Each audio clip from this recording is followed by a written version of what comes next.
Bienvenue dans ce deuxième épisode des Petites histoires des grands lieux de Paris, où l'on explore de petits ou très grands moments de l'histoire de Paris, à partir de vieux journaux du 19e au 20e siècle, chinés au puce de Saint-Ouen.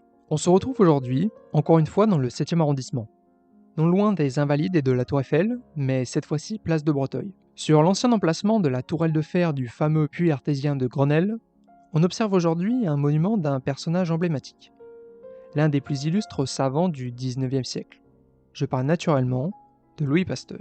Alors qui dit grand homme dit forcément statue. C'est ainsi que le dimanche 24 juillet 1904, le Petit Journal nous a fait part de l'inauguration solennelle de la statue Pasteur à Paris. Cette statue, réalisée par Alexandre Falguière et installée par l'architecte Charles Giraud, évoque par de nombreuses symboliques les découvertes les plus importantes de Pasteur.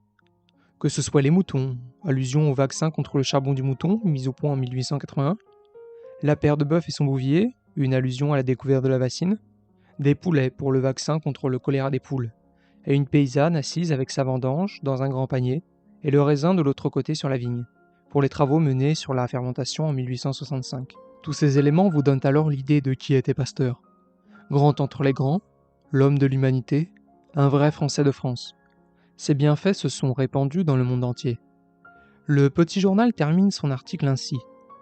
Aussi est justice que son effigie se dresse sur tous les points du territoire, et que Paris et la France entière aient si hautement célébré la mémoire de ce grand Français. Merci d'avoir regardé ce deuxième épisode. Si vous avez apprécié, n'hésitez pas à liker, commenter, partager, et à bientôt pour un troisième.